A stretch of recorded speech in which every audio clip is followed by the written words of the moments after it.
Alors, on continue maintenant le programme en français avec une traduction en anglais sur le live stream anglais et la version originale en français sur le live stream qui a été traduite en allemand. Alors, bienvenue Bénédicte Savoie, bienvenue Malik Ndiaye, bienvenue Ibou Diop. Ibou modérera la conversation et présentera tout de suite ses invités en détail. Laissez-moi vous présenter le modérateur. Ibou est chercheur, professeur et commissaire d'exposition. Depuis qu'il a étudié les langues et littératures roman et allemand comme langue étrangère à Berlin et Potsdam, ses recherches se sont concentrées sur la littérature contemporaine et en particulier sur les questions de globalisation. Ses recherches actuelles portent sur les théories de la littérature noire, la transculturalité et le cosmopolitisme. Il prépare actuellement un grand projet sur les archives de Jan-Heinz Jahn à l'Université Humboldt de Berlin. Alors, Ibou, Bénédicte, Malik, nous attendons avec impatience votre conversation sur le thème « Repenser l'histoire d'art ». Allô. Merci Isabelle pour la présentation. Je tenais d'abord, avant de commencer, de vous remercier pour l'organisation, à toi et à Maret. Je remercie aussi Célina et toutes ces personnes qui sont derrière les caméras, qui ont quand même accompli un travail extraordinaire. Parce que depuis qu'on a commencé avec Nairobi, j'ai vu que ça n'a pas du tout, on n'a pas eu de panne. Tout le monde pouvait écouter très très bien.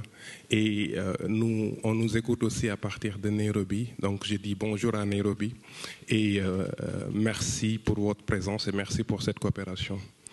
Avant de commencer, je vais juste présenter brièvement Bénédicte Savoie et Malik Ndiaye, qui sont nos deux invités aujourd'hui et pour qui j'ai le privilège d'être ici aujourd'hui, de discuter avec vous sur l'histoire de l'art et comment repenser cette discipline.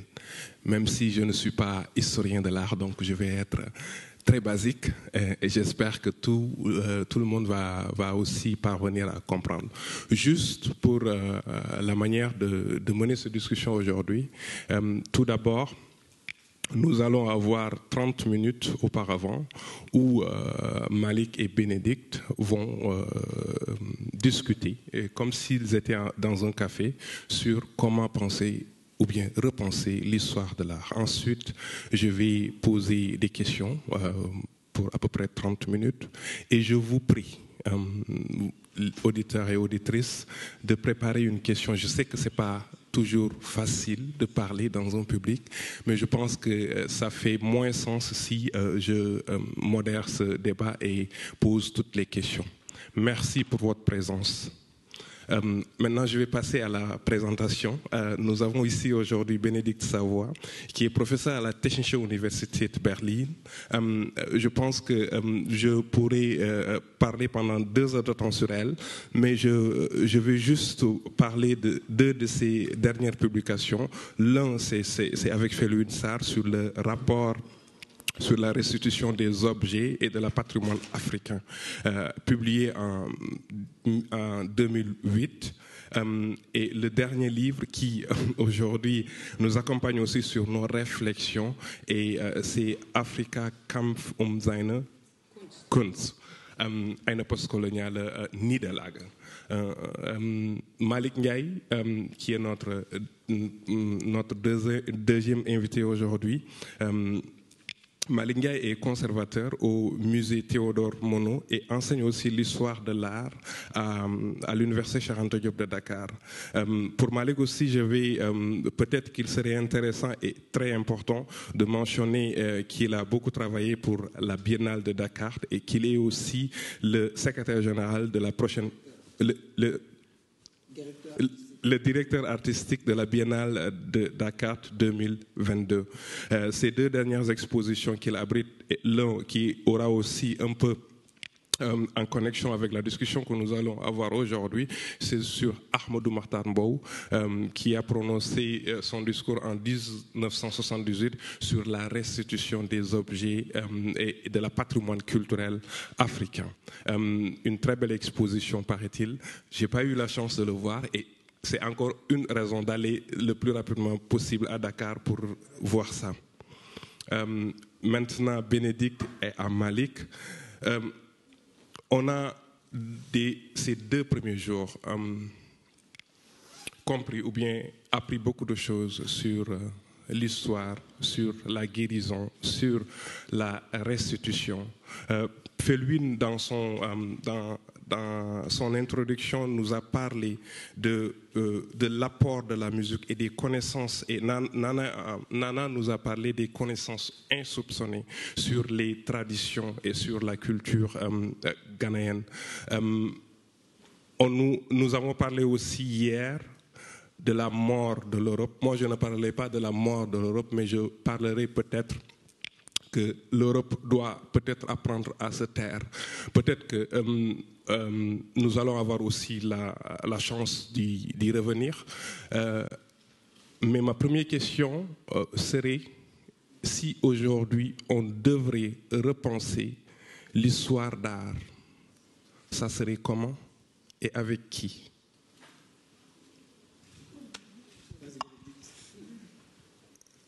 Et je vous laisse le soin de décider de qui va parler maintenant. Merci, je me lance. Merci, Ibou. Je me joins aux remerciements parce que je suis très honoré d'être là et je suis très content d'être parmi vous. Je remercie les organisateurs, Isabelle et Marette, nos collègues de Nairobi également qui nous suivent, et toutes les équipes qui ont rendu cela possible. Je me réjouis également de discuter avec Bénédicte. Discuter avec elle, c'est très réconfortant parce qu'elle fait partie des personnes qui réfléchissent, je ne dirais pas par les marges, mais par les brèches, parce que le savoir est ainsi fait. Et ce qui me permet un peu de répliquer en fait. On parle d'histoire de l'art. On est tous d'accord que nous sommes dans une discipline. Hein? Je reviendrai sur la notion même de discipline. On parle de l'histoire de l'art et on est tous d'accord qu'on est dans le champ du savoir. Alors, commençons par le champ du savoir avant de venir sur la discipline. Comment repenser l'histoire de l'art? Je pense qu'il nous faut être conscient du fait que le savoir en tant que tel, enseigné dans les universités, légitimé par l'académie, est une grande imposture. C'est un peu choquant et radical de dire que le savoir est une imposture.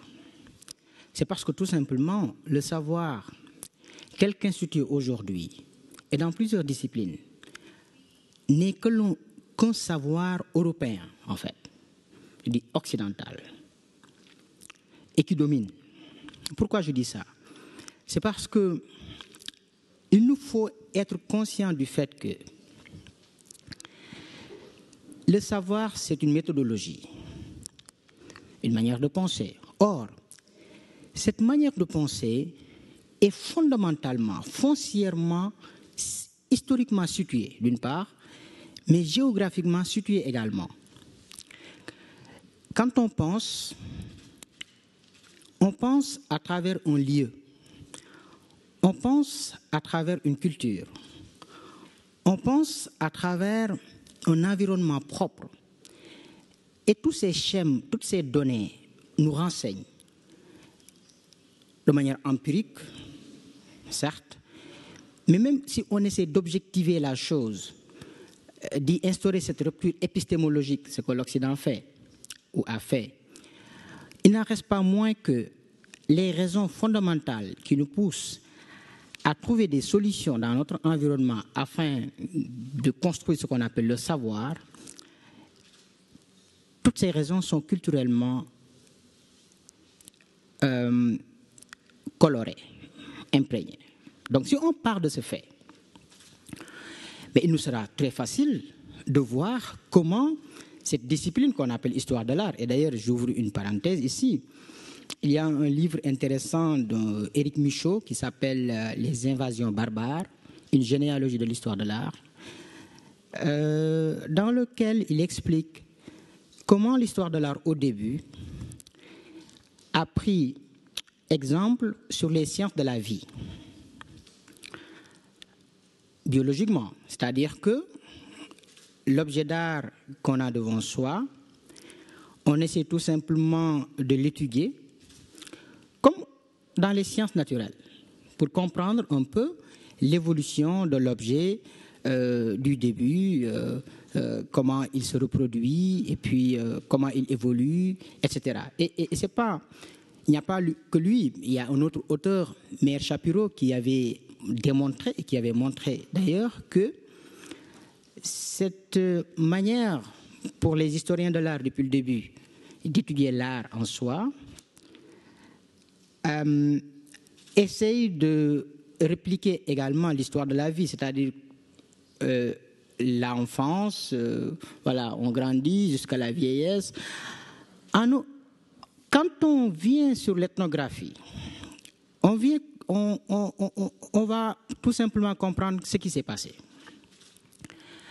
L'impérialisme est là, on exploite des terres, on colonise et on domine. Le colonialisme est une branche de l'impérialisme. Hein? On ne va pas entrer dans les détails, ce sera plus sophistiqué. Donc ce que tu nommes coloré, ce sont en fait ces réalités-là, la colonisation, l'impérialisme, cette manière de s'approprier des personnes et des biens. Oui, mais puisqu'on parle des objets d'art, je voudrais un peu expliquer le processus qui nécessite que l'histoire de l'art soit revisitée, parce que si on ne comprend pas les mécanismes de sa construction, il nous sera très difficile de comprendre cet énoncé qui est riche, qui repense l'histoire de l'art. Alors, nous avons des explorateurs qui sont sur le continent qui collectent. Hein? Il y a toute une histoire de la collecte et l'esprit même de la collecte. Et puis ces objets sont collectés, ils sont étudiés avec le même type, la même posture que celle qui a conduit l'histoire de l'art de ses origines. C'est-à-dire que ces objets primitifs qui n'ont pas encore atteint le degré de maturité, puisque tout simplement l'histoire de l'art, à l'époque, s'est inspirée des sciences de la vie. Donc, maturité, enfance, maturité, vieillesse, etc. À un moment donné, il peut y avoir une aporie de la chose, mais bref. Et ici, nous sommes dans un contexte très particulier. C'est un contexte où on construit la discipline. La discipline, je reviens ici, bon, il y a un autre auteur, Foucault. Discipline ici peut avoir deux sens. Dans la prison, on impose de la discipline.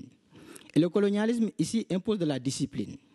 Discipline des corps, on est dans les sciences de la vie, mais discipline également parce que tout simplement, il y a un savoir qu'on essaie de construire et qui sera une discipline, mais dans le sens où ce savoir-là est construit de telle sorte que ça va discipliner la chose ou les êtres. Et l'Afrique dans tout ça. L'Afrique est prise dans les mailles du filet et est devenue le jeu justement de toute cette construction-là. Voilà un peu posé en quelques mots le contexte historique qui nous montre combien il est urgent aujourd'hui de repenser l'art, la manière de vivre l'art, de le considérer, de l'appliquer ou bien même de l'enseigner. Cher Malik, merci beaucoup d'avoir fait un spot, d'avoir éclairé le terme de discipline. C'est là-dessus que je voudrais rebondir aussi, après avoir remercié à mon tour les organisatrices, Isabelle et Marette, de cette manifestation et de la chance inouïe que j'ai de pouvoir dialoguer avec un collègue de Dakar, ici à Berlin, et un collègue de Berlin, mais en ce lieu particulier, ici sur la Pariser Platz, qui est le centre de Berlin. On n'est pas à la périphérie de quelque chose, on est vraiment au centre et ça me paraît important de pouvoir mener ce dialogue. Merci donc à tout le monde. Je trouve que la question qu'on se pose ce soir, celle de l'histoire de l'art comme discipline, déjà, le problème est déjà dans ce terme de discipline, et je dois dire, pour moi qui suis arrivée à l'histoire de l'art par l'extérieur de la discipline, c'est-à-dire en ayant fait des études d'allemand en France, quand je suis arrivée ici en Allemagne, qui est de la propre perception des Allemands le royaume de l'histoire de l'art, c'est le pays qui a inventé cette discipline depuis Winkelmann, en tout cas c'est comme ça que c'est présenté. Et quand on arrive dans cette discipline de l'extérieur, on comprend vite qu'il va falloir soi-même se discipliner. Il faut arrêter de dire n'importe quoi, il faut il faut connaître certains auteurs, c'est-à-dire Panofsky, Winkelmann, etc. Et si on ne les connaît pas, on ne peut pas vraiment dialoguer. Et je pense que repenser l'histoire de l'art, c'est déjà l'indiscipliné, c'est-à-dire faire ce que nous faisons déjà, et beaucoup d'entre nous le font déjà, c'est pas une invention, mais il faudrait que ça passe dans la généralité et dans les écoles et à tous les niveaux où on en parle, c'est-à-dire de rappeler que l'objet d'art, la chose artistique, peut être abordée de plein de manières différentes qui peuvent être, comme tu le disais, universitaires, impérialisé, coloré ou imprégné, comme tu disais, de ces savoirs, mais qu'on peut y aller de plein d'autres, en adoptant plein d'autres directions, et que c'est toujours enrichissant. C'est-à-dire qu'on peut laisser les gens qui ont envie de lire seulement ces auteurs-là, Panofsky, etc., on peut les laisser continuer à faire leur travail, pourquoi pas qu'ils le fassent, mais le plaisir qu'on peut prendre, c'est celui de faire n'importe quoi, d'être indiscipliné et d'essayer autre chose, de mettre en rapport des disciplines très différentes. Je voudrais donner un tout petit exemple qui est pour moi une découverte de ma journée, et j'aimerais la partager avec vous. Quand on pense à l'histoire du Louvre dans la guerre, le Louvre dans la guerre, en temps de conflit, le musée du Louvre à Paris s'est trouvé à un moment, pendant la guerre de la France et de la Prusse, dans la situation de devoir envoyer ses œuvres d'art en sécurité. 300 tableaux, la Joconde, les tableaux de Raphaël, tout ce qui est important au Louvre va être mis dans des caisses et envoyé en sécurité. On est en 1870, en plein moment de la colonisation. La France est déjà depuis 30 ans en Algérie, au Sénégal, et puis elle continue, et tout le reste de l'Europe continue. Et pour être très discret, très très discret, les directeurs du Louvre et l'administration a une idée incroyable, c'est d'écrire sur les caisses, avec ces 300 tableaux, envoi au Gabon. On imagine à Paris les directeurs du musée écrire sur des grandes caisses de tableaux, qui sont des caisses avec un format particulier, envoi au Gabon. Quand on fait ça, on le fait pourquoi, ou quelles sont les idées qui sont derrière? À mon avis, quand dans la guerre franco-prussienne, c'est-à-dire dans un contexte qu'on croit européen, la France écrit envoi au Gabon, il s'agit de signaler aux indiscrets, à ceux qui pourraient s'intéresser à ces œuvres d'art, que ce qui est à l'intérieur ne peut pas être intéressant puisqu'on l'envoie au Gabon. C'est-à-dire très loin, un endroit où on n'a pas à ouvrir les caisses, où ça n'intéresserait personne. Et je trouve cette découverte, pour moi, dans les archives du musée du Louvre, très significative de ce qu'est la discipline de l'histoire de l'art. C'est-à-dire que l'histoire de l'art telle que l'a fait le grand musée de l'histoire de l'art au XIXe siècle, c'est d'inventer qu'il y a nous, l'Europe, avec ses grands tableaux, il y a quelque chose qui est très loin et qui fait en sorte que si on fait semblant d'envoyer quelque chose là-bas, personne va ouvrir les caisses. C'est-à-dire que ce sera protégé. Et là, il y a une mise à distance qui en même temps est enfin, je ne sais pas exactement ce que c'est parce que c'est une découverte d'aujourd'hui, mais je trouve ça très particulier et très parlant que dans la guerre franco-prussienne, on ait l'idée de faire semblant d'envoyer des objets au Gabon. Évidemment, on ne peut pas s'empêcher de penser la suite. Qu'est-ce qui serait passé si les 300 objets étaient arrivés à Libreville, œuvres d'art? Quel genre de fécondation ça aurait produit, etc. Voilà. Donc, juste pour dire que non seulement on peut enlever la discipline, donc se défaire de ces cadres très stricts qui font une discipline universitaire, mais qu'on peut aussi géographiquement complètement faire exploser le cadre et voir les choses autrement. Et je crois que beaucoup le font déjà. Il faut simplement le faire systématiquement et beaucoup pour que ça finisse par se... Je suis dehors. C'est à toi, Malik. Non, mais je suis totalement d'accord. C'est-à-dire que l'appel à l'indiscipline, d'ailleurs, Achille Mbembe dira indocilité. Walter Mignolo dira désobéissance épistémique. Je pense que nous gagnerons tous si on part du principe que le savoir est une grande imposture et que pendant des siècles, on nous l'a vendu. Et on a décidé que l'histoire, c'est ça, les autres sont dans l'antichambre de l'histoire, comme dit Dipesh Chakrabarty. On peut se permettre d'être indiscipliné. Mais l'indiscipline n'a même pas commencé avec ces auteurs-là. Achille, Dipesh Chakrabarty, Senghor, Césaire. L'indiscipline a commencé avec le fait que la méthodologie ou les méthodologies des sciences humaines et sociales, telles que développées par tous ces philosophes à travers l'histoire, ces méthodologies ont rendu invisible l'Afrique. Mais l'indocilité a commencé par là. Pourquoi? Parce que les expériences africaines étaient tellement insaisissables par ces méthodologies construites que ces méthodologies avaient deux solutions. Soit oublier l'Afrique, comme dit Johan Fabienne, soit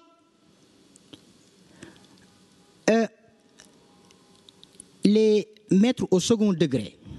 Parce que tout simplement, la méthodologie telle que construite, surtout en histoire, la discipline histoire, rencontrer des expériences sur le terrain, parce que l'Afrique est un terrain où les aspérités de la discipline sont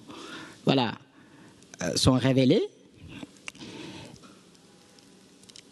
Et donc, ce qu'il fallait faire, c'est que tout simplement, il faut créer des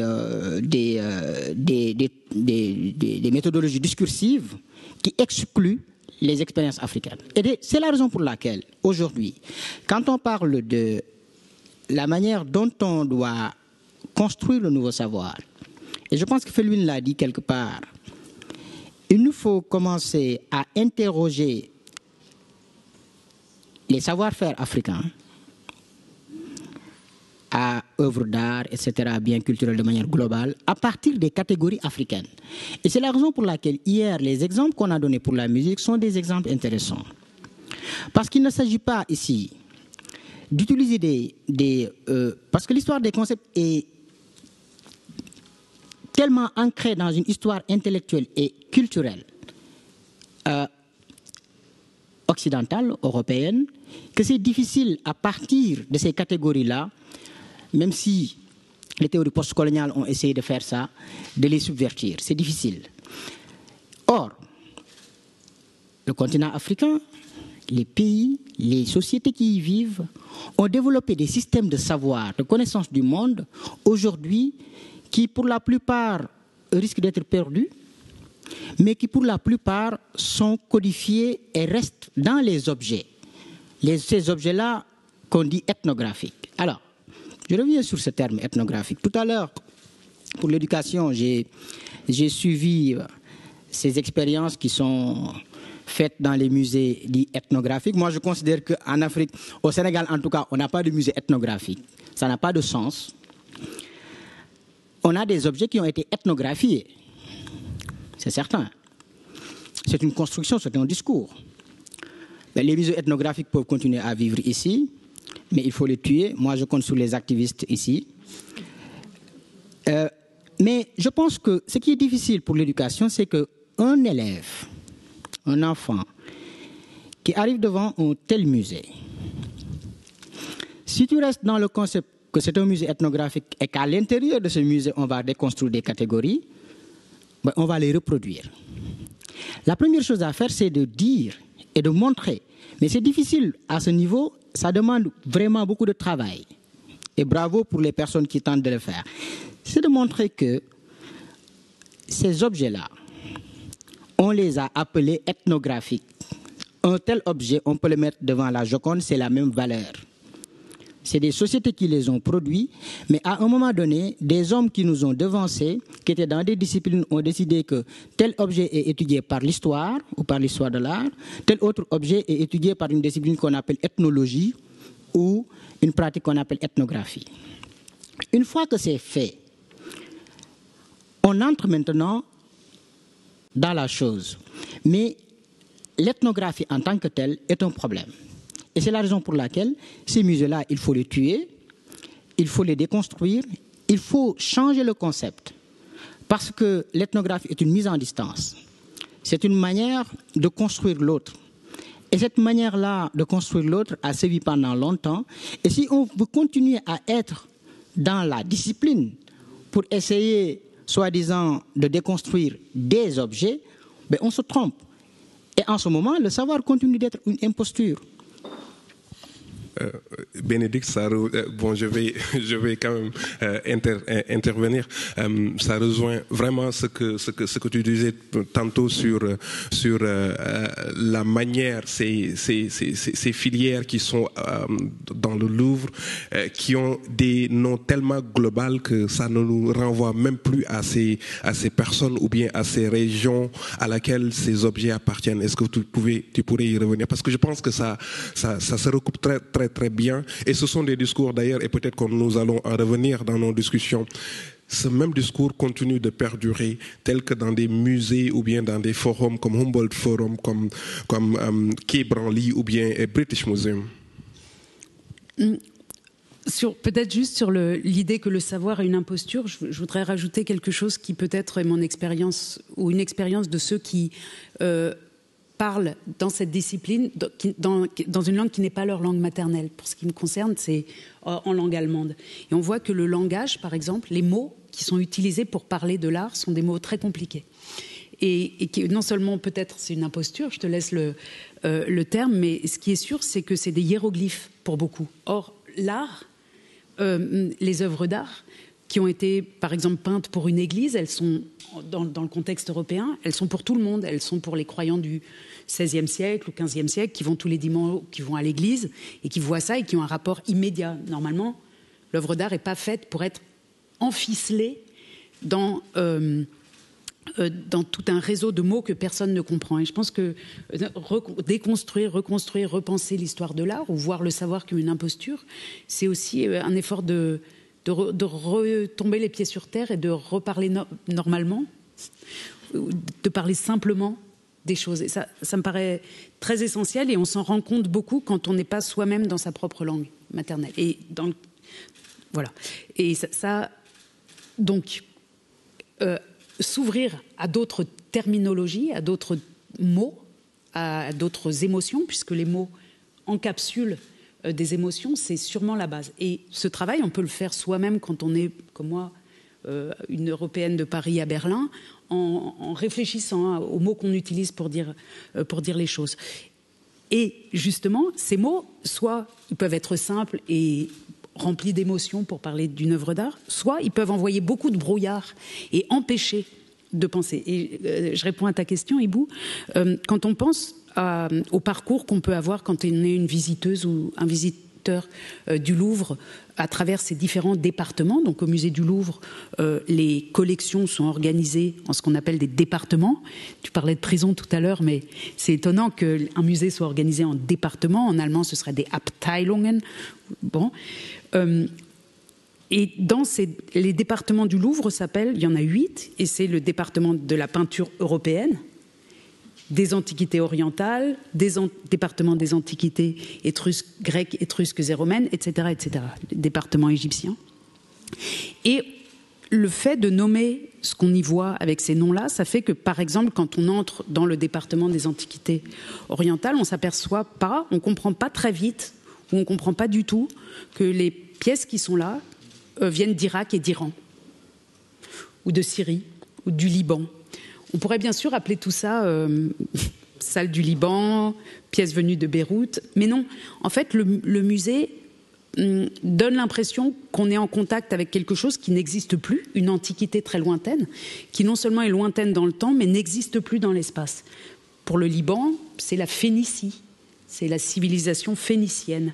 Alors, quand on est une personne naïve ou qui n'a pas, pour des raisons professionnelles, un contact permanent avec ces questions d'histoire de l'art ou de musée, on entre là et on se dit « Ah, les Phéniciens, formidables, ils savaient construire des bateaux, incroyables et tout ».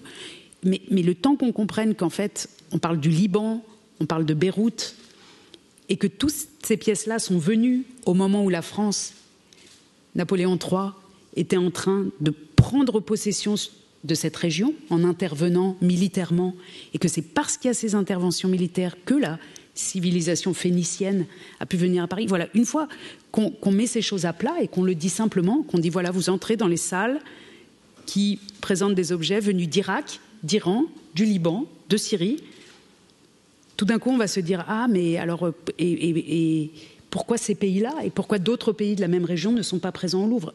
Très vite on comprend, ils ne sont pas présents parce qu'ils étaient britanniques, donc ils sont British Museum, etc.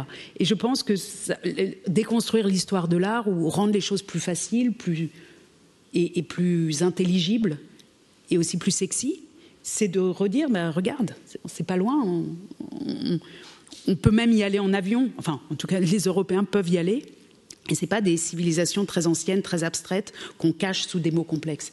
Et c'est là que je commencerai et que j'irai dans ton sens, Malik, en disant que voilà, redonnons aux choses leur nom. Donc on ne parle pas d'ethnographie, mais d'endroits où est présentée la créativité des générations précédentes, par exemple.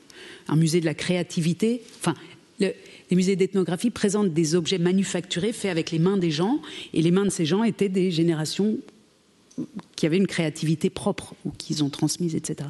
Voilà. Et si on donne ces noms normaux à ces pièces, à ces salles, à ces ensembles d'objets, on peut commencer à repenser les choses peut-être autrement, plus simplement, plus démocratiquement, et pour certains avec un plaisir de la naïveté, disons, et pour d'autres une naïveté peut-être forcée, mais qui ouvre les yeux, parce que repartir avec un langage simple, ça permet de repenser, de déconstruire de manière presque naturelle des catégories qui créent une distance sociale, en fait. Il y a ceux qui savent en parler et ceux qui ne savent pas en parler, et du coup, si on ne comble pas le gap, on ne pourra pas reconstruire non plus, je pense, les choses. Donc parler de l'histoire de l'art, c'est aussi déconstruire les musées, c'est-à-dire que repenser les manières même d'exposer.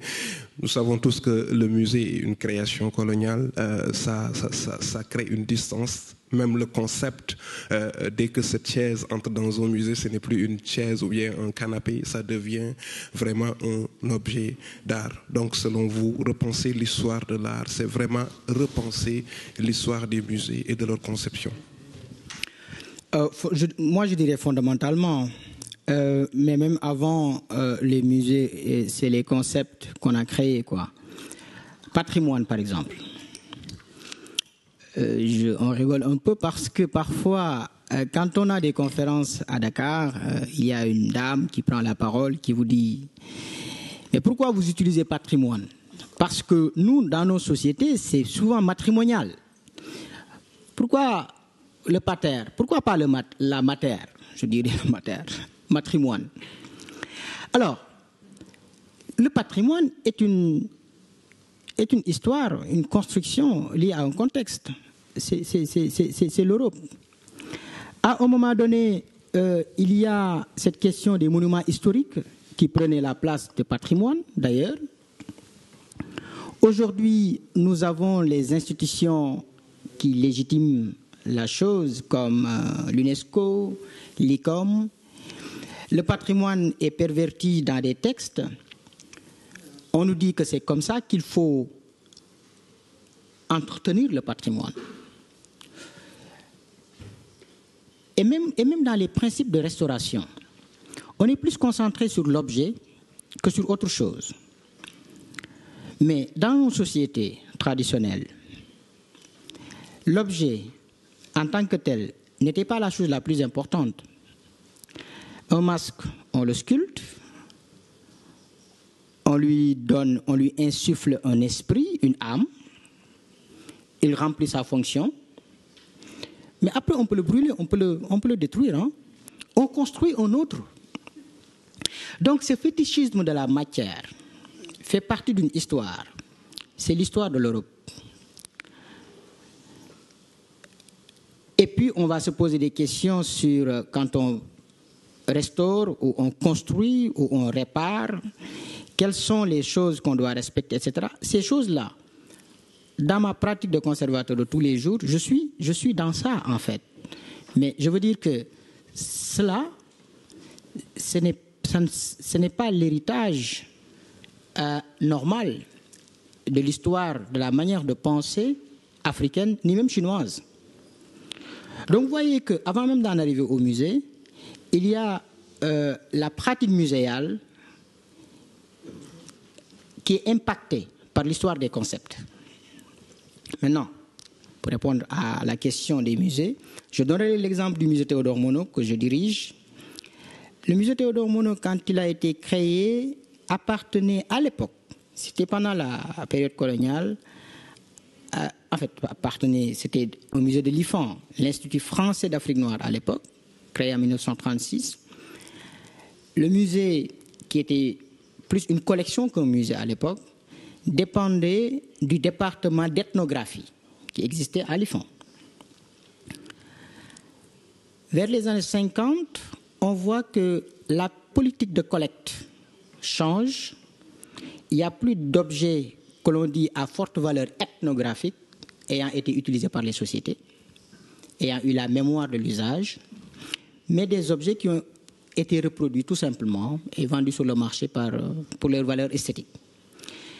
Ce qui a conduit le musée, qui s'appelle le musée de Dakar, qui était un musée ethnographique, pour une fois, a changé de nom en 1971 lors d'une visite du président Georges Pompidou accompagné du président Léopold Sédar Senghor, qui vont baptiser le musée qui s'appelle Musée d'art africain. Donc, de musée d'ethno... Bon, on est dans un contexte historique, quand même, la négritude, Senghor chante les valeurs culturelles du noir, le rendez-vous de donner et du recevoir, la part que le noir apporte dans la civilisation de l'universel. Donc, on le badigeonne dans les discours de Picasso, tout ça. Et donc, le musée change de nom. Maintenant, on va revenir, parce qu'en 2007, le musée devient le musée Théodore Monod d'art africain. Donc Théodore Monod était le premier directeur de l'IFAN, un naturaliste. Donc voilà, retour à la... Donc voilà un peu une histoire qui, à mon avis, est superficielle. Parce que dans les méthodes de collecte, il y a des choses qui ont changé. Hein. Dans les méthodes d'acquisition, il y a des choses qui ont changé. Mais en réalité, c'est une histoire superficielle par rapport à une histoire beaucoup plus profonde. C'est comment on nomme les choses, et ces choses-là sont ancrées dans ce qu'on appelle l'épistémologie. Une épistémologie d'ailleurs raciste et discriminatoire. Oui. Oui. Non, je voudrais rebondir très volontiers, Malik, sur l'idée de patrimoine et matrimoine et la lier à la question qui nous occupe, qui est donc, c'était sur le papier, ce qu'on doit faire là, c'est repenser comment l'avenir de l'histoire de l'art. Et pour moi qui enseigne, une des méthodes les plus faciles pour se renouveler, c'est d'écouter les jeunes, les étudiants qui arrivent, qui souvent n'ont pas de savoir, surtout en histoire de l'art, puisque c'est peu enseigné en Allemagne à l'école, donc ils arrivent avec beaucoup d'envie et peu d'idées. Et souvent, pour moi, les écouter, c'est comprendre ce qui est construit de notre côté et qu'on pourrait faire autrement. Et pour revenir au matrimoine, je voudrais partager avec vous une expérience que j'ai faite avec une jeune femme de Genève, une étudiante qui commence un doctorat. Ses parents sont d'origine camerounaise et elle est venue pour faire un travail en disant, voilà, moi je voudrais travailler sur le matrimoine du Cameroun. C'est la première fois. Tu vois, Malik, c'est la deuxième fois que j'entends ce mot dans ta bouche, mais la première fois que je l'ai entendu, c'est dans la bouche de cette étudiante de l'Université de Genève, Bonsoa Sigam, qui est venue en expliquant donc ce que tu viens d'expliquer, qu'au Cameroun, en tout cas dans cette région-là d'où elle vient, les femmes ont un autre accès à certains objets que les hommes. Ce qui l'a conduit tout de suite à penser que, puisque ces objets avaient été collectés souvent par des hommes, quand il s'agissait d'objets de femmes, des parures, des colliers, elle s'est interrogée sur la manière dont ces objets avaient pu venir, si c'était des hommes qui les collectaient. Et de fil en aiguille, elle s'est demandé aussi si finalement c'était peut-être des femmes religieuses, puisque souvent tout ça s'est fait dans les contextes des missionnaires et des religieux, si peut-être les femmes religieuses avaient accès à d'autres objets dans les contextes de ce qu'on appelle la collecte. Là aussi, c'est un mot qu'il ne faudrait pas utiliser probablement, puisque c'est un mot brouillard, collecte. Comme collection, oui. C'est des mots brouillards. Et en tout cas, et je pense que pour renouveler l'histoire de l'art, par exemple, ce qu'on peut faire quand on est enseignant soi-même, c'est de décider que cette catégorie du matrimoine, finalement, c'est elle qu'on va utiliser en cours. On peut faire tout un séminaire de plusieurs semaines sur le matrimoine, mais y compris dans les musées européens, c'est-à-dire aller ici à la Gemäldegalerie, aller au Louvre et se poser la question de qui a acheté ces œuvres. Pourquoi on trouve beaucoup de femmes nues?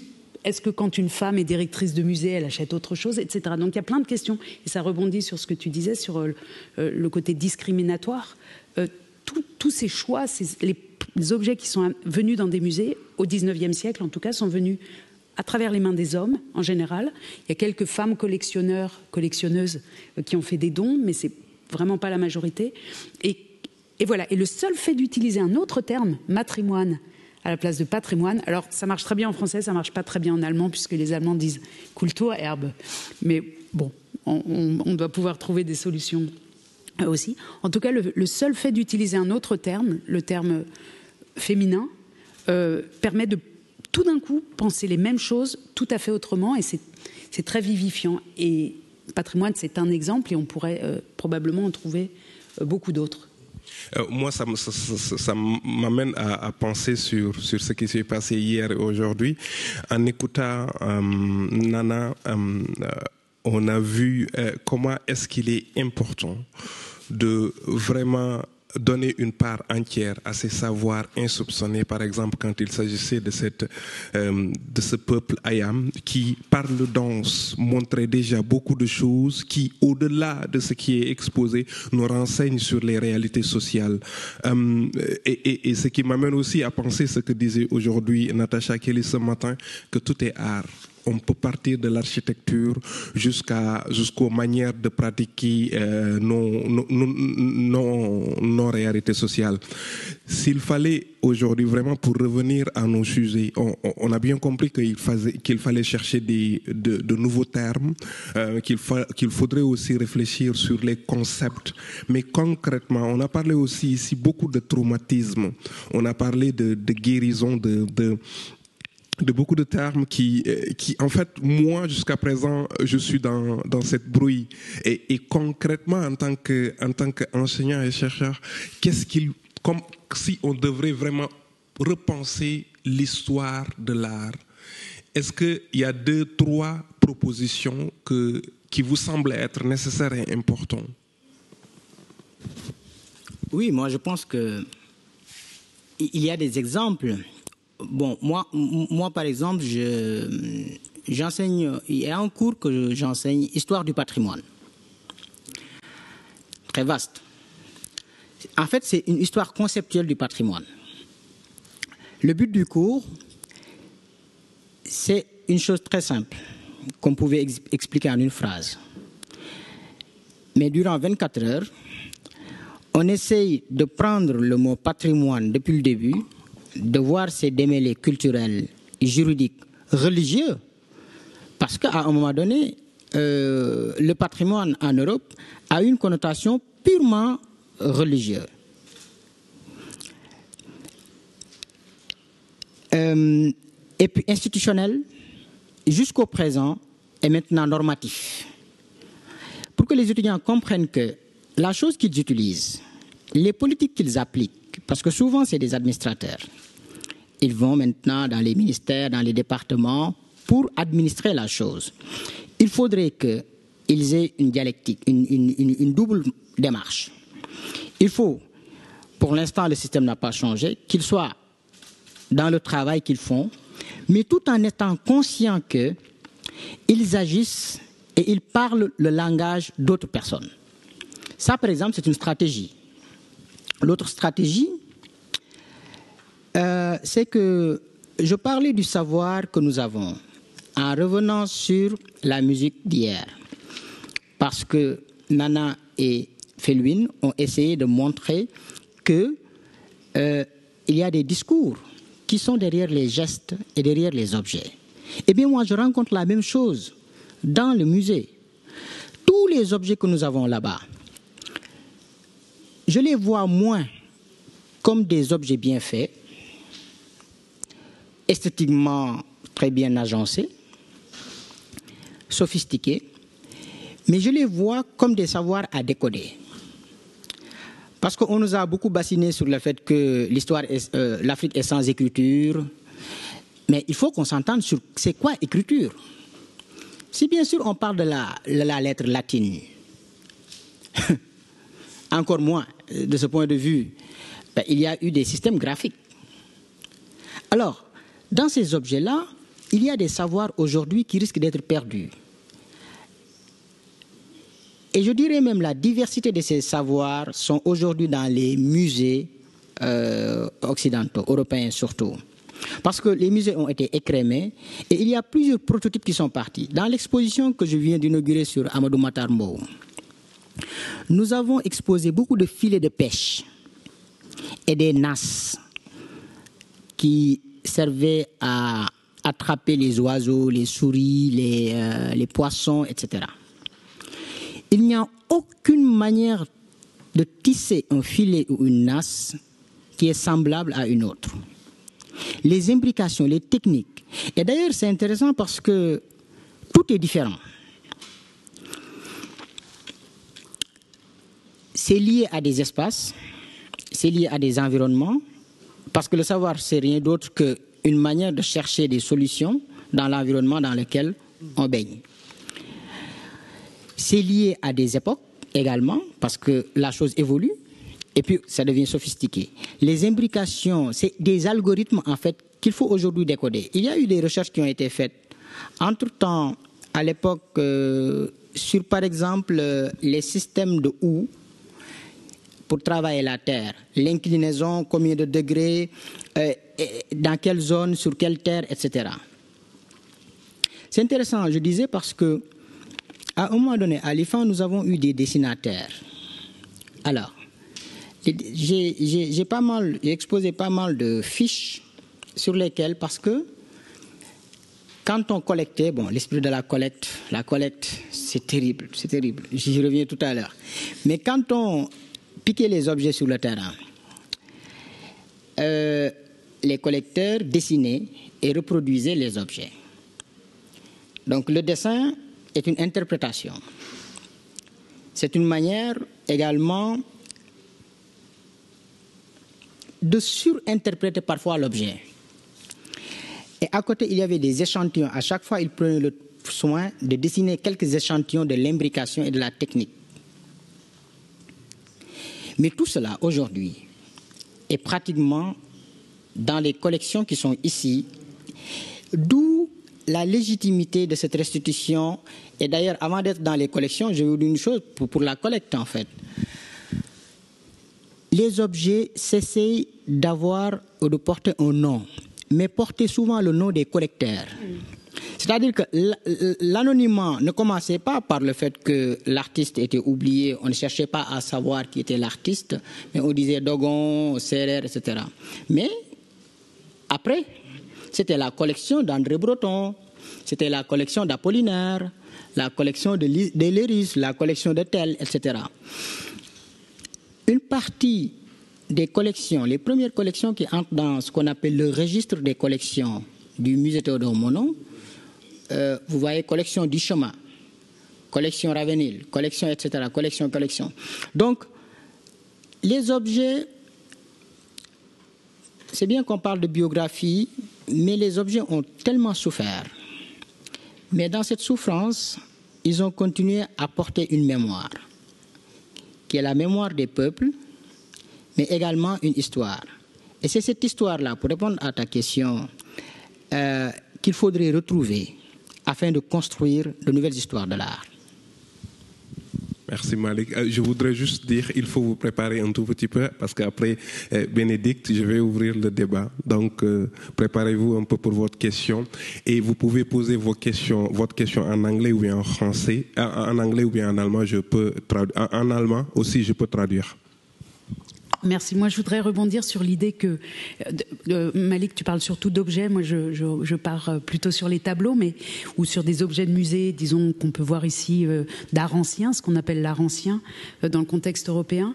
Je pense que ce que tu décris sur le déchiffrement, sur la manière de devoir les lire, ça vaut pour ces objets africains dont tu parles, mais je pense que l'effort de lecture et l'effort de déchiffrement doit être fait ici aussi dans le contexte européen pour que les générations d'historiens de l'art qui arrivent maintenant apprennent à voir autre chose que ce qu'on leur a demandé de voir jusqu'à maintenant. Et je pense qu'il y a beaucoup de choses à voir ou à déchiffrer dans des tableaux qui sont par exemple dans des musées ici, à Berlin ou à Paris ou à Londres, qui demandent un réel effort qui n'est pas dans la boîte à outils de l'historien de l'art actuel ou de l'historienne de l'art. Par exemple, de réussir à penser une œuvre à la fois à l'endroit où elle est et à l'endroit où elle n'est plus. Ça me paraît être quelque chose qu'il faut... il faut s'entraîner à faire ça. C'est-à-dire quand on va au musée, de se dire, voilà, je suis face à un très beau tableau de Raphaël, qui est ici dans mon musée, à Munich. Mais ce tableau, il a laissé une absence quelque part. Et ça vaut pour les tableaux, ça vaut pour les objets dans les musées dits ethnologiques ou ethnographiques. Et quand on arrive à penser l'absence en même temps que la présence, on gagne déjà quelque chose. On lit quelque chose de plus. Et pourquoi cet objet est absent de là-bas?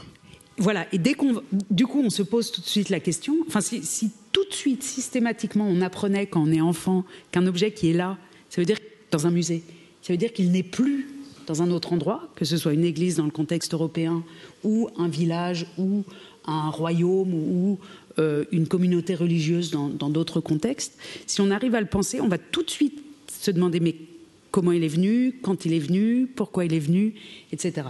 Et ça, c'est pas écrit sur le tableau, c'est la part invisible de l'objet de musée. Et s'entraîner à penser cette part invisible, à l'interroger, à poser des questions, ça me paraît très important pour renouveler l'histoire de l'art. Je donne un tout petit exemple. Il s'agit d'un tableau qui est au Louvre, d'un peintre néerlandais, Frans Post, un peintre néerlandais qui a travaillé au Brésil, quand le Brésil était une colonie hollandaise. Donc on est au XVIIe siècle. Et il a peint de très beaux paysages très mélancoliques, avec des ciels gris et de l'eau grise, et avec souvent un cactus ou un animal au premier plan, des petits tableaux. Et quand il est retourné aux Pays-Bas, le prince qui l'avait envoyé a fait cadeau de ces tableaux à Louis XIV. Donc quand on est au Louvre, on voit un joli petit tableau comme ça, avec un animal, voilà. Mais il s'est agi d'un cadeau royal. Et au fur et à mesure de l'histoire de ce tableau au Louvre, on a oublié que c'était le Brésil et on a dit que c'était un paysage du Sénégal. Donc dans les inventaires du Louvre, on voit un paysage du Sénégal. Il y a un autre paysage du Ghana, qui vient aussi du Brésil, du XVIIe siècle. Et au bout d'un moment, les personnes qui s'occupent du Louvre, voyant dans les inventaires paysage du Sénégal, en 1931, quand a été créé à Paris un musée des colonies, ils ont pris le paysage du Sénégal et ils l'ont mis au musée des colonies, bien sûr. Jusqu'à ce que les spécialistes d'art néerlandais du Louvre disent en 1950 « Non mais ça n'a rien à voir avec le musée des colonies, en plus c'est pas le Sénégal ni le Ghana, c'est le Brésil et c'est un tableau du XVIIe siècle, on le reprend au Louvre. » Voilà. Et maintenant on peut voir ce tableau-là, et si on connaît toute cette histoire autour, si on arrive, donc c'est pas un déchiffrement du visible, c'est un déchiffrement de l'invisible, il faut un peu d'aide pour ça, pour pouvoir le voir. Mais une fois qu'on le voit, ce tableau, il est 1000 fois plus intéressant. Il raconte tellement de choses, il raconte, pour un visiteur qui ne connaît pas l'histoire, et la plupart des visiteurs et des visiteuses ne connaissent pas l'histoire de la Hollande au XVIIe siècle et des colonies brésiliennes, on le sait peu. On arrive, on voit ce tableau, et tout d'un coup, toute une relationnalité se met en place, et c'est pour ça que mon plaidoyer serait vraiment de s'efforcer, de s'entraîner à faire une histoire relationnelle de chaque œuvre d'art. C'est-à-dire à chaque œuvre d'art poser toutes les questions possibles, toutes, ne pas s'arrêter à l'iconographie, comme on dit, l'iconographie chrétienne, l'iconographie je ne sais quoi, la question du paysage, la question des couleurs, etc. Non, oui, ça oui. C'est-à-dire cette imposture du savoir, si on veut, mais tout le reste, pressé, jusqu'à faire dire à chaque œuvre, sans la violenter, mais essayer de lui faire dire, pressé, c'est pas le bon terme, parce que c'est peut-être trop violent, mais lui parler, l'interroger, poser des questions, dialoguer aussi longtemps, jusqu'à ce que ces histoires-là sortent. Et quand ces histoires-là sortent, à mon avis, on est plus humble face à l'histoire de ces œuvres, face à nos musées. Et l'humilité, disons, dans ce contexte-là, c'est une forme d'enrichissement. C'est un enrichissement par la simplicité, en fait. Revenir à des choses simples, à des questions simples. En même temps, plus ou moins difficile, parce que je pense que interroger ce qui n'est pas présent, c'est aussi repenser tout ce que nous avons aussi dit dans ces 2 jours. C'est l'histoire du traumatisme qui n'est pas aussi présent, qui n'est pas existant en ce sens qu'on peut y toucher, mais qui accompagne toutes ces œuvres-là par la manière de les présenter, par la manière de les voir, par la manière de les montrer, de les sortir de leur contexte, les mettre dans d'autres contextes qui n'ont absolument rien à voir, et en même temps parler de l'histoire des personnes qui se voient peut-être autres. C'est dans ce sens que je vais ouvrir la discussion, et j'espère que vous avez beaucoup de questions et qu'on peut répondre à toutes les questions. Il n'y a pas de questions idiotes.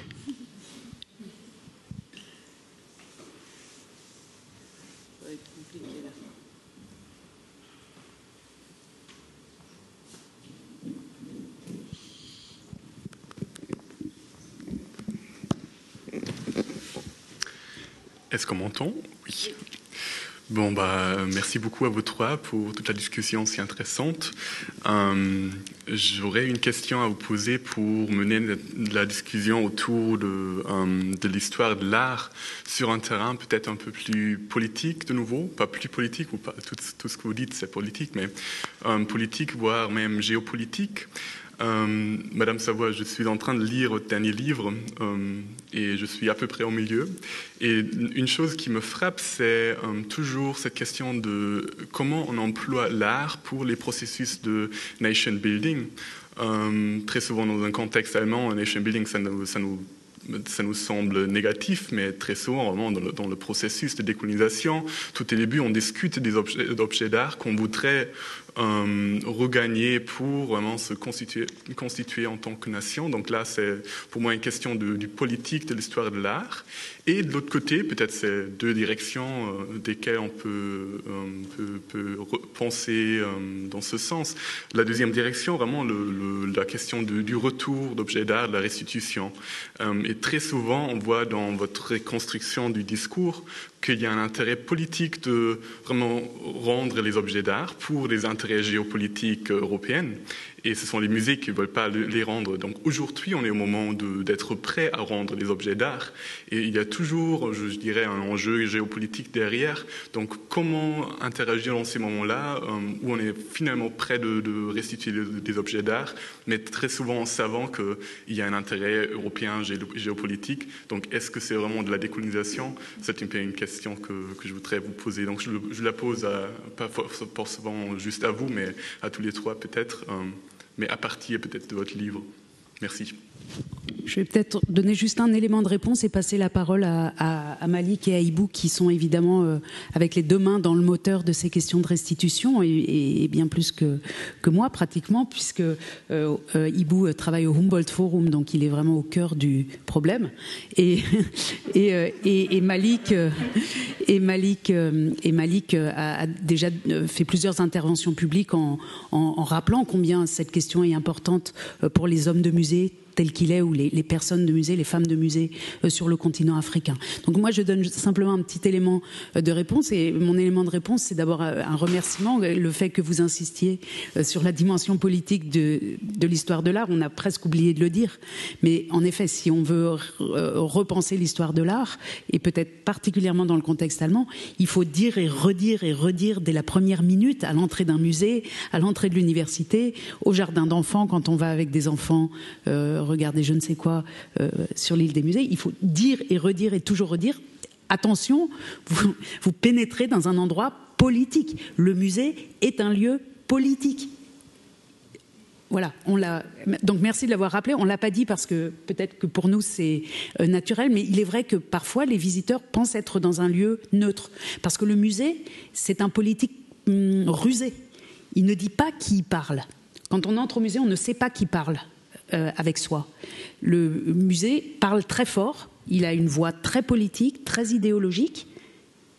On le voit quand on l'étudie historiquement, puisque ces idéologies changent, ces noms changent. Le musée Napoléon, c'était le Louvre autrefois. Enfin, il s'appelait musée Napoléon. Le musée du Quai Branly s'appelle maintenant musée du Quai Branly Jacques Chirac. Donc, au fur et à mesure des changements de pouvoir politique, les musées changent leur figure, leur manière d'être politique, mais ce sont des institutions politiques. Voilà, des institutions masquées, en quelque sorte. Masquées derrière la neutralité de la beauté de l'art. On croit qu'on entre dans un lieu neutre. Or, on rentre dans un lieu qui, par son architecture, par exemple une architecture qui fait peur aux gens normaux, parce qu'il faut monter des marches, parce qu'il faut regarder vers le haut, parce qu'elle est très impressionnante. Voilà, c'est une institution qui, par son architecture même, vous formate, vous oblige à vous taire en Allemagne, vous oblige, pour aller voir Nefertiti, à enfiler les manches de votre manteau. Si vous voyez, à la Museumsinsel, si vous mettez votre manteau sur les épaules, il y a un gardien qui va venir vous dire de mettre les manches. Bon, donc c'est des lieux qui disciplinent. Et évidemment, c'est des lieux extrêmement politiques. Donc merci de votre remarque. Et quant à la restitution, je passe volontiers le flambeau à mes collègues. Je pourrais juste rebondir là-dessus, tout en précisant que je ne parle pas pour Humboldt Forum dans ce sens. Je pense que pour la restitution, pour moi personnellement, il ne peut pas y avoir de discussion. On ne peut pas être là à dire qu'il faut faire de la recherche ou quoi que ce soit. On sait d'où est-ce que viennent ces objets. Le plus simple et ce qui est vraiment aujourd'hui, ce qui nous incombe à tous, c'est de restituer ces objets-là. Et je pense que c'est un devoir moral, politique. Sur ce que tu dis sur les musées ou bien les institutions en général. Bon, je veux dire, je pense qu'il n'y a pas de milieu en Allemagne aussi politique que les musées et qu'on ne trouvera jamais quelqu'un qui se sente responsable de quoi que ce soit. Moi, personnellement, en tant que Sénégalais vivant en Allemagne, cela me rappelle le Ausländerbehörde. C'est-à-dire, quand on est ici et qu'on n'a pas de papier, quand il faut vraiment se régler des problèmes de papier à Ausländerbehörde, dès qu'on a un problème, on ne peut jamais rencontrer quelqu'un qui puisse vous dire que c'est moi qui s'occupe de ton dossier. Il y a toujours tout un système qui tente, dans sa manière de fonctionner, de faire de toute façon qu'on ne trouvera personne qui se sente responsable de quoi que ce soit. Et c'est la même chose aussi avec les musées. Oui, moi je pense que oui, les musées, il y a cette partie politique. Le musée est rusé parce qu'il s'est dit sécularisé. Au début, tu parlais de ces objets d'origine chrétienne, etc. Donc, le musée se dit sécularisé tout en reproduisant l'espace de la cathédrale. On est silencieux, on est respectueux, on marche lentement, parfois on n'est plus de spam devant. De temps en temps, on a un croix. La beauté des choses. Oui, c'est tout ce système-là. Mais je ne dirais pas que les musées seulement sont politiques, les universités également. Il n'y a pas plus politique aujourd'hui que les universités et plus business que les universités.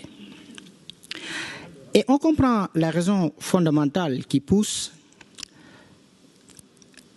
je dirais certains États même, parce qu'en France, ce qui s'est passé depuis quelque temps envers la charge envers ceux-là qu'on taxe de gauchistes qui sont dans les études postcoloniales, décoloniales, est assez grave. Pourquoi? Parce que tout simplement, je pense que les universités, c'est des machines à sous également, et qui prennent et qui dominent, et qui sont des moyens de domination, qui sont des moyens de pouvoir. Et que déconstruire les méthodes là-bas, mettre un grand pied dans la fourmilière risque d'être dangereux pour beaucoup de personnes et pour le système de manière globale. Donc, oui, les musées sont politiques, les universités, plus encore. Et Achille Mbembe en a fait les expériences ici en Allemagne. Est-ce qu'il y a d'autres questions? Comme je le disais, il n'y a pas de questions idiotes et on est là pour répondre à toutes les questions. Vous avez ici deux personnes qui, très rarement et dans ce contexte-là, ne sont pas toujours accessibles. Donc vous avez toutes les questions que vous pouvez poser ici.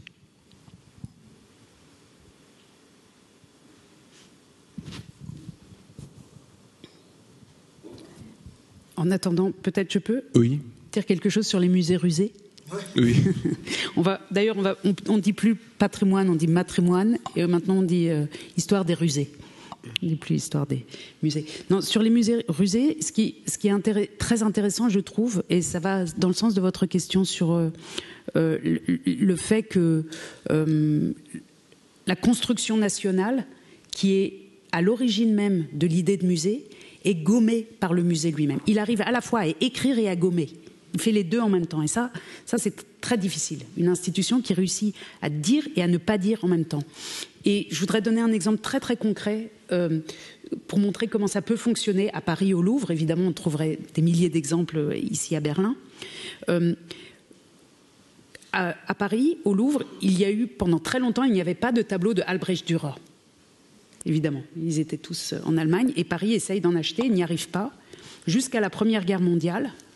Et pendant la Première Guerre mondiale, les biens des Allemands qui vivaient en France ont été séquestrés, confisqués, dont un Allemand qui vivait en France qui possédait un Dürer dans sa collection privée. Et ce tableau, c'est l'un des 3 seuls autoportraits qui existent, et maintenant au Louvre. C'est un portrait très beau, du très jeune Dürer, voilà.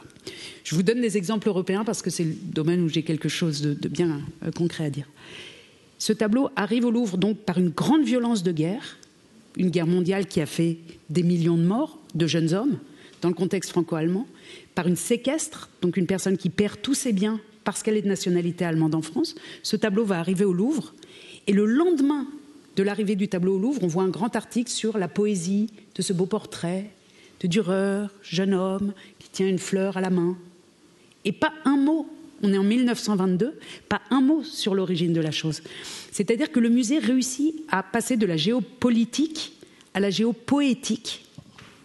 Et on ne s'en aperçoit pas. Si on lit seulement ce texte-là, on se dit quel bonheur. Je crois que la dernière phrase du texte, c'est que le Louvre maintenant a l'orgueil et la joie de posséder un tableau de ce grand maître allemand. Mais quand on connaît les conditions d'appropriation, et pour les œuvres venues d'Afrique notamment, les exemples sont pléthoriques. C'est toujours comme ça. C'est-à-dire que vous avez un acte de violence au départ, Blut klebt dran, dans beaucoup de cas, dans presque tous les cas, donc du sang est collé à ces objets, et ils arrivent, et en quelques articles scientifiques, en quelques reportages à la télévision, en quelques photos, clic-clac, ce sont de beaux objets qui nous parlent des religions, ceci, cela, et qui émeuvent beaucoup nos avant-gardes. Et ça c'est ça le travail du musée. C'est de réussir à faire ça. Et c'est très fort. Et ce qui est encore... Enfin, et donc notre travail à nous, qui sommes des handwerker de ces questions-là, des artisans, c'est de s'en apercevoir et de le montrer. Et en le montrant, on peut donner une autre vision du coup des choses. Et Malik, peut-être à toi, puisque peut-être il y aura d'autres questions. Ma question est de savoir en quel sens ces histoires, il s'est agi ici beaucoup de traumatisme. En quel sens ces histoires traumatiques peuvent être présentées et vues dans nos musées sans pour autant reproduire cette même violence? Parce que je me rends compte que la manière dont on parle des violences reproduit d'autres violences. Oui, je pense que c'est les contextes qui sont différents. Moi, j'ai vécu 10 ans à Paris et à l'époque, je parlais beaucoup de traumatisme parce que c'était un contexte différent. J'avais un postdoc où j'ai sillonné tous les musées qui conserve des collections liées à l'esclavage sur la côte. J'avais fait un long article sur le traumatisme, les différentes époques du trauma, et le traumatisme vécu directement et celui qui est transmis, et l'amplification du traumatisme dans les espaces. Aujourd'hui, de l'autre côté, où la question peut-être se pose, mais autrement, je pense que la solution est cherchée à l'intérieur même des objets, mais pas sous l'angle du trauma, mais sous l'angle de ce que les objets peuvent nous dire, de ce qu'ils sont. Et retourner aux sociétés où les objets ont été piqués pour un peu interroger le sens de l'objet et son évolution dans le temps. On avait un projet qui s'appelle Vivant Objet, qui n'a pas beaucoup abouti, mais dont c'était le cas, parce qu'il fallait se pencher sur la mission Dakar-Djibouti de 31 avec Griol, Léris et compagnie pour voir les objets qu'ils ont piqués un peu partout de Dakar à Djibouti. Au Sénégal, en tout cas, il y avait certaines zones qu'on avait repérées où on sait que tel type d'objet a été piqué là-bas et il fallait retourner là-bas pour voir le sens qui avait été donné à ces objets à l'époque parce que les collectes ethnographiques étaient très organisées. Et au nom, d'ailleurs c'est dit dans le texte, quand Marcel Griol déposait la lettre pour avoir à l'Institut d'ethnologie de Paris les moyens pour faire sa mission, que ces sociétés vont tout de suite disparaître. Comme si les sociétés n'avaient pas droit à la résilience et puis ne pouvaient pas changer. Et donc il fallait collecter. Mais quand ils sont allés collecter, ils sont tellement organisés qu'il y avait toutes les disciplines qui accompagnaient, taxidermistes, tout ce que vous voulez, hein, et puis il y avait des informateurs. Alors, les informateurs, parfois, il peut y avoir des vocalisations différentes et l'objet collecté pouvait partir avec un sens qui n'était pas le bon sens. Donc, retourner auprès de ces sociétés pour confronter l'objet à leur interprétation était une manière, en fait, d'extraire ce trauma. Parce que moi, je considère l'objet comme étant... J'utilise objet parce qu'il y a le sens organique que je veux donner à la chose. Il y a derrière cet objet qui a une qualité organique, le fait que son trauma, il faut le faire sortir. Plus que le trauma des individus qui sont dépossédés. Alors, comment le faire sortir? Il faut retourner à ce que je disais tout à l'heure. Et je pense que Bachir l'a dit quelque part quand il a écrit un livre sur Léopold Sédar Senghor et sa relation à la littérature sur l'art africain, que l'art est une connaissance du réel. Et surtout pour l'art, les arts sur le continent africain. Et donc, retourner sur ces savoirs codifiés, certainement ne suffit pas. Mais il faudrait également que ça mêle ce que j'appelle un activisme curatorial. C'est quoi? C'est tout simplement revenir sur les canons historiques. Parce que l'histoire de l'art est une chose, mais le commissariat d'exposition également peut être complémentaire de ce travail. Revenir sur les canons historiques dans le display qu'on met dans l'espace. Revoir la juxtaposition, le décalage qui peut exister ou les écarts qui peuvent être réduits entre les objets et les interprétations. Chercher les noms des artistes, chercher les singularités. Ces artistes signés, par exemple, il y avait des signatures. Je reconnais que le Quai Branly a tenté il y a quelques années de faire un travail pareil, en essayant de retrouver des noms. Il y a même quelques noms qu'on avait retrouvés. Mais aller retrouver les noms de ces personnes-là, retrouver les signatures de ces personnes-là et donner justice et rendre la singularité. Parce qu'il y avait des rois qui passaient des commandes pour leurs espaces. Et quand on dit que le musée n'existait pas en Afrique, ça déjà c'est une question. Parce que le musée tel que normé dans les textes internationaux, peut-être, mais qu'est-ce qu'on appelle musée en ce moment? Et d'ailleurs, la définition qui a résisté à Tokyo nous montre qu'aujourd'hui, il y a toute une frange de la population qui se lève et qui dit non, on ne peut pas continuer comme ça à être dans des registres qui ne nous parlent pas et si on les accepte, gomme une partie de notre histoire. Parce que des musées ont existé. Il y a des exemples de rois qui avaient des collections d'objets qui ne servaient plus, entre guillemets, et que l'on montrait à des visiteurs quand ils venaient. Donc, retournons à ces objets, essayons de faire un activisme curatorial qui revisite les méthodologies discursives, les canons historiques, faire des monographies sur certaines pièces. Je pense que pour repenser l'histoire de l'art, ça va commencer par là. Donc, il y a cette manière de revenir sur le savoir porté par l'œuvre d'art, ou bien par l'objet, ou bien par le bien culturel, en tout cas, ou bien par le matrimonial. D'une part, surfer sur un activisme curatorial qui plaide pour la visibilité, mais avec une interaction sociale. Parce qu'aujourd'hui, si le musée était comme Internet à 1.0, aujourd'hui, je pense que il faut arriver au 2.0. Il faut que le musée cesse d'être dogmatique, dans le sens où il profère la vérité, cartélisation, biographie, objet, etc., mais qu'il essaie quand même de laisser un espace ouvert à l'interactivité. Ce que tu dis est tellement vrai que en préparant ce podium, j'ai revisité tout ce qui s'est passé à Paris 56, qui en fait était cet activisme, c'est-à-dire que l'art africain, la conception de l'art africain, la réflexion sur les arts africains a vraiment une histoire aussi activiste. Par exemple, quand on voit un Senghor qui se mettait dans cette salle et expliquait que la notion de beauté en Afrique ou bien au Sénégal, dans la langue wolof, une personne peut être belle. Et cette notion de beauté qui est utilisée par une personne est différente de celle qui est utilisée par un tableau qui est diek, c'est-à-dire qui a des proportions justes, que cette notion de beauté a deux différences si on se penche sur une personne ou bien une œuvre d'art. C'est-à-dire qu'on revient toujours au début de notre discussion, il faut essayer de trouver d'autres langages, d'autres manières de parler, d'appréhender.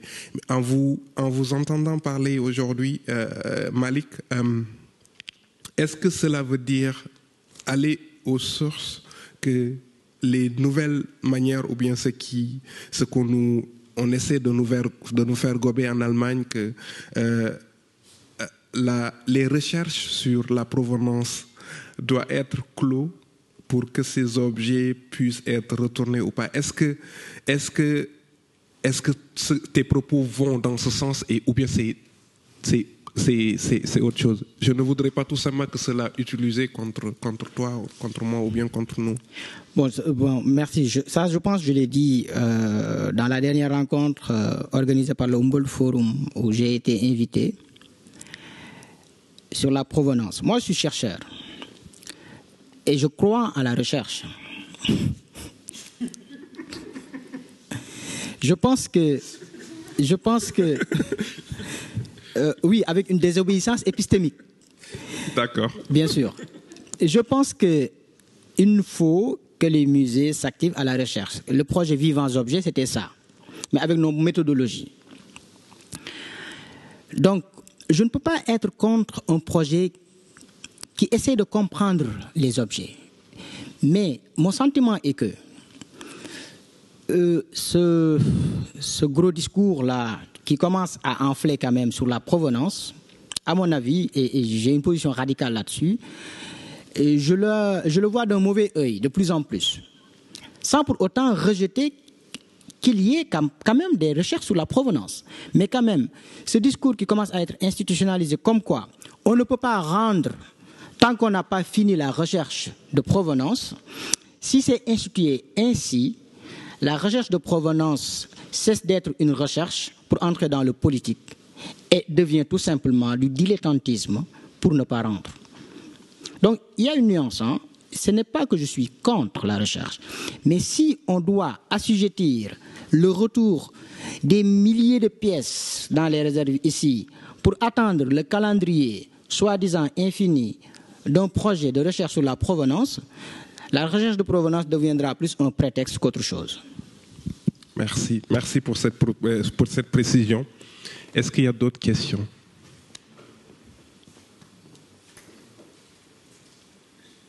Nous ne voudrions pas non plus donner vraiment les grandes lignes ou bien l'agenda qu'il faudrait suivre, ou bien comment repenser l'art. Toutes ces positions qui ont été posées aujourd'hui ici à Berlin, à l'Académie des Kunst, à 200 km de là où le monde ou bien l'Afrique ou bien la colonisation a fait face, nous voudrions tout simplement apporter notre contribution sur les discussions que nous avons commencées en ce moment avec Inspected Lessons. Merci à vous deux. Merci pour le partage. Merci à Nairobi d'avoir pris le temps de nous écouter. Merci à vous tous d'être là. Merci.